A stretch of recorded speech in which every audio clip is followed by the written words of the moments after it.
금일은요, 공동체 안에서 터진 문제와 해결책이라는 말씀의 제목으로 함께 하나님의 말씀을 나누고자 합니다. 우리는 어제까지 느헤미야를 주축으로 성벽 재건하기 위하여 외부로부터 오는 대적들의 방해를 어떻게 이겨나가며 성취해가는 과정들을 배웠습니다. 오늘은 안타깝게도요, 외부의 적이 아니라 이스라엘 백성들 간의 고통 가운데 크게 부르짖으면서 형제인 유다 사람들을 원망하는 소리들이 터지기 시작합니다. 오늘 우리는 기도로 외부의 적을 이겼음에도 불구하고 이스라엘 백성들의 공동체 안에서 왜 이러한 문제들이 터졌는지에 관하여 함께 살펴보고 우리는 어떻게 해야 하는지에 관하여 적용점을 고민해 보는 시간을 가지도록 하겠습니다. 분명 어제 본문까지만 해도 이스라엘 백성들 자신들의 옷도 벗지 않고요, 물을 기르러 갈 때 병기를 잡고 하나가 되어 대적자들과 싸우는 모습을 우리는 보았습니다. 이 모습은 하나가 되지 않으면 절대로 불가능한 일이겠죠. 그런데 오늘 본문의 사람들은 어떠한가요?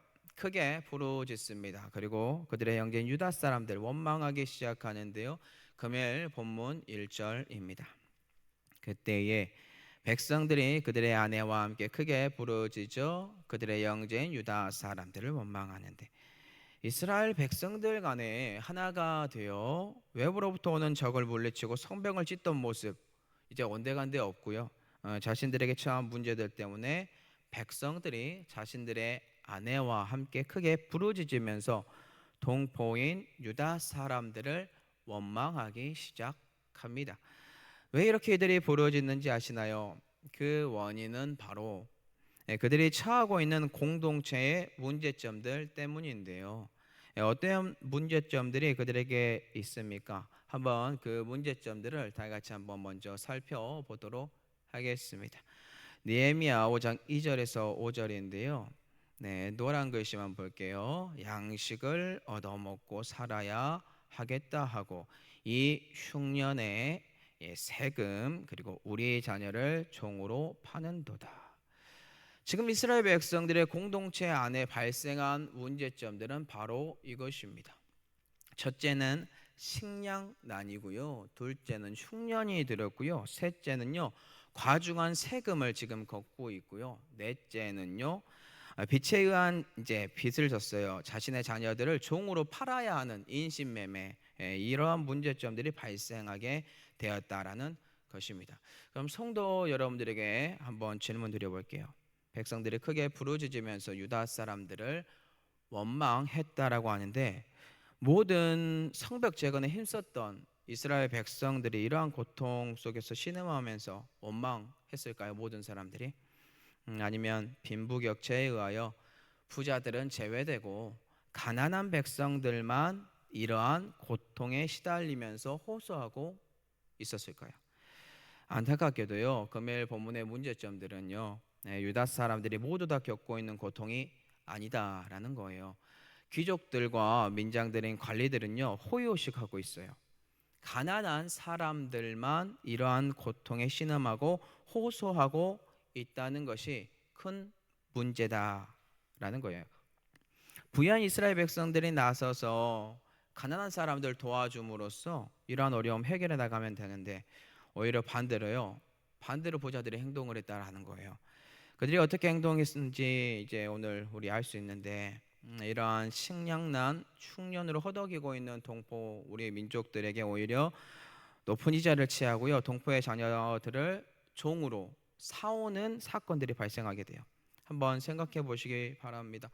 어제까지만 해도요, 같은 위치에 있던 존재했던 나의 마을 주민 사람들의 딸 그리고 아들, 그들이 오늘날 나에게 빌린 돈 때문에 우리 집에 와서 종살이한다, 식노살이한다. 이게 얼마나 참담한 현실인가요? 그럼 오늘 본문의 사람들에게 묻고 싶은 게 있어요. 정말로 그들을 종으로 삼고 그들의 밭과 포도원을 뺏어오는 게 하나님의 뜻인가? 그들에게 묻고 싶습니다. 질문하고 싶습니다. 이 질문의 답은 이러한 행동은 하나님의 뜻이 아니다라는 것이겠죠. 이들은 지금 하나님의 은혜 가운데 느헤미야를 중심으로 3차 포로 귀환으로 돌아와 하나님의 뜻하심 속에서요, 성벽을 짓고 하나님 중심, 성전 중심으로 살아가야 하는 존재들입니다.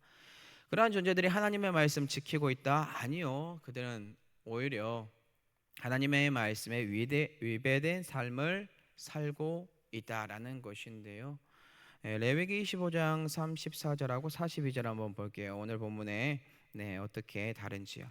그러나 그들의 성읍 주위에 있는 들판은 그들의 영원한 소유지이니 팔지 못할지니라.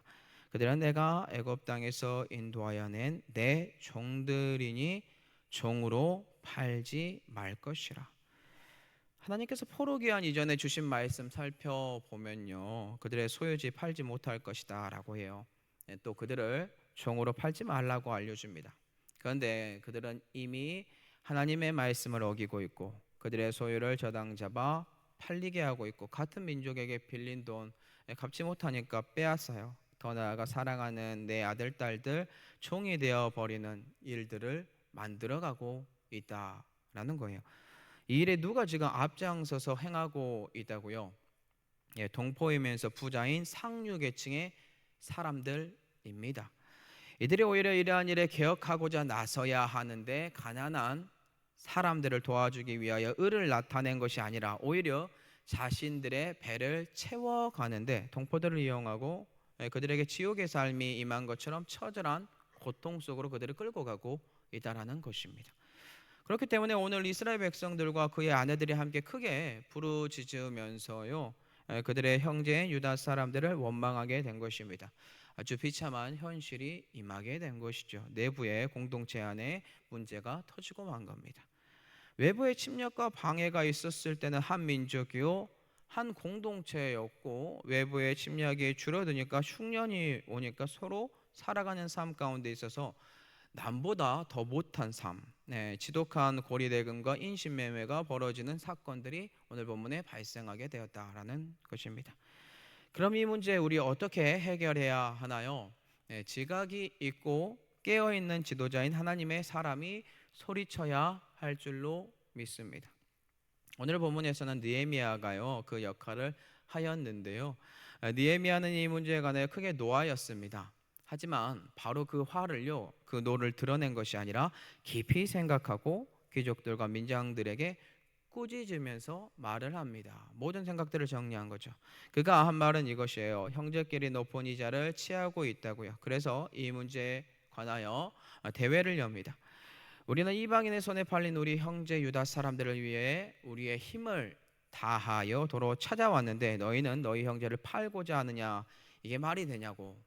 일 옳지 못하다. 이방인들의 비웃음거리가 될 것이다. 하나님을 두려워하지 않는 삶을 지금 살고 있다. 그러니 우리 하나님을 두려워하는 삶을 살아야 한다라고 느헤미야가 그들에게 선포하고 있죠. 그러면서 자신의 예를 듭니다. 자기 자신 또한 돈과 양식 가난한 사람들에게 구워줬습니다. 내 이자 받는 일 하지 말자라고 사람들에게 외쳐요. 그러면서 말하기를 오늘이라도 그들의 밭과 포도원, 감람원과 집 그들에게 돌려주자고, 당장 돌려두자고. 너희가 구워준 돈, 양식, 새 포도주나 기름 빌려주고 받은 이자 그것도 돌려주라고 해요. 예, 그들의 느헤미야 말한 대로 행하여 돌려보내고요, 그들에게 아무것도 요구하지 아니합니다. 이에 느헤미야가 제사장들을 불러 그들에게 말한 대로 행하겠다고 맹세하니까, 그러면서 자신의 옷자락을 떨면서 말하기를 자기 약속을 지키지 않는 사람 하나님께서 그의 집과 산업 이렇게 털어버릴 거라고, 빈털터리가 되고 말 것이다 라고 말을 하니까요, 회중들이 아멘해요. 그리고 하나님을 여호와를 찬양하고 약속한 대로 행합니다. 자, 그럼 우리는요, 오늘 이를 통해 무엇을 배울 수 있을까요? 더 적나라하게 말을 하면 왜 부자들은 갑자기 느헤미야의 말을 들었을까요? 그것은요, 느헤미야의 모범적인 삶의 모습이 이미 이스라엘 백성들에게 스며들어 있었기 때문입니다. 영향력이 있었다라는 거예요. 무슨 뜻이냐면요, 느헤미야는 본이 됐던 사람입니다. 자신이 내뱉은 말을 지키는 사람입니다. 만약에 느헤미야가요, 자기는 가난한 백성들에게 돈, 음식 빌려주고 이자를 착취해요. 근데 다른 사람들에게 말하기를 너희들은 그렇게 하지 말라라고 말해요. 이게 뭔 힘이 있겠습니까? 그런데 느헤미야 어떻게 했다고요? 입만 살아있는 외식하는 사람이 아니라 하나님의 말씀을 몸소 직접 실천하고 행하는 사람이었고, 주위 사람들이 그 모든 것들을 보고 깨닫고, 그리고 그의 말 때문에 파급 효과가 컸다라는 것입니다. 또 어떠한 것을 우리는 깨닫고 배울 수 있습니까? 네, 그것은 바로 느헤미야는요, 감정을 컨트롤했습니다. 예, 사람은 화가 나잖아요. 자신의 감정을 컨트롤하지 못합니다. 그리고 바로 분을 내는 경향들이 우리 주위에 많이 있습니다. 하지만 오늘 본문의 느헤미야 어떠한가요? 자신의 감정을 컨트롤하고 깊이 생각한 다음에 상대방이 수긍할 수 있도록 정리해요. 이성적으로 정리된 말을 합니다. 느헤미야 5장 6절에서 7절인데요. 내가 백성의 부르짖음과 이런 말을 듣고 크게 노하였으나 깊이 생각하고. 느헤미야는 자신의 노를 다스릴 줄 아는 자였고 깊이 생각하고 고심하는 지혜가 있었던 사람입니다. 감정을 컨트롤하고 공식 석상인 대회에서요, 이 문제를 어떻게 풀어나갈지 정리하고 계획한 일들을 그들과 변론을 통해 설득했던 사람입니다. 그러니 사랑하는 성도 여러분들 또한 느헤미야처럼 분이 났을 때요, 이 분을 바로 드러내지 마시기 바랍니다. 더 나아가 깊이 생각해보고 이 지혜로 상대방을 설득할 수 있는 능력이 우리 사랑하는 성도 여러분들에게 흘러 넘쳤으면 좋겠어요. 느헤미야는 그런 능력을 갖춘 지도자였습니다. 말씀을 맺겠습니다. 오늘 우리는요, 안타까운 현실을 마주하였습니다. 외부의 적의 방해가 있을 때 느헤미야의 기도와 하나님의 도우심 가운데요, 이스라엘 백성들은요, 하나된 모습을 볼 수 있었어요. 네, 이 문제가 지나간 이후 또 다른 적이 있는데 내부의 공동체 안에서 문제가 터졌다. 내부의 적이 있었다라는 거예요. 비록 어려운 상황과 환경 가운데 이스라엘 백성들에게요, 식량난, 흉년, 가중한 세금 및 자녀들을 종으로 팔아야 하는 인신매매 문제들이 발생하게 되었지만 이 문제는 해결 불가능한 문제가 아니었습니다. 네, 같은 동포들 간에 하나님의 말씀을 어기고 그들이 이득을 쫓음으로 발생한 문제였다라는 것을 우리는 쉽게 찾아볼 수 있죠. 만약에 부자들과 귀족들이 가난한 자들을 도왔다면 어땠을까라는 안타까움이 있죠. 오히려 그들이 그와 반대로 가난한 자들의 것을 착취하였고 이 시기를 이용하여 오히려 자신들의 부를 축적하는 계기로 삼았다는 게 너무나 분이 나는 상황입니다. 하지만 감사한 것은 깨어있는 지도자가 있었다라는 것입니다. 그 사람은 느헤미야였으며 그의 참된 지혜 가운데서 분을 삼키고 깊이 생각하고 냉철한 이성 가운데 부자들을 설득한 언변과 실제로 말만 하는 외식하는 지도자가 아니라 자기 자신부터 실천하는 지도자가 느헤미야였다라는 것이며, 더욱더 사람들이 존중하고 그의 말에 따른 것에 우리는 새삼 지도자의 위치를 다시 한번 생각해 보게 됩니다. 그러므로 우리는 오늘 총 네 가지를 우리가 가지고 갈 수 있다라고 보는데요. 네 가지 알려드릴게요. 첫째는요, 하나님의 말씀을 어기면서까지 성도 여러분들 가난한 자들의 것 빼앗거나 착취함으로 부를 축적하지 마시기 바랍니다.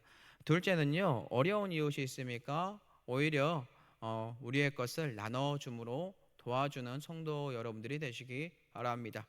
셋째는요, 분이 난다고 바로 드러내는 그러한 성품이 있는 분들이 있으시죠? 바로 드러내지 마시고 깊이 생각하시기 바랍니다. 또 기도하시기 바랍니다. 마음을 다스리시고 준비된 사람으로서 앞에 나아가서 이야기하는 그러한 참된 지혜가 있었으면 좋겠습니다. 넷째는요, 참된 지도자인 느헤미야처럼 말과 행동이 일치되는 사람들이 되기를 축복합니다. 오늘 우리는 우리의 삶에 이 네 가지를 적용하면서 살아가는 은혜가 저와 성도 여러분들에게 흘러 넘치기를 예수 그리스도의 이름으로 축복합니다.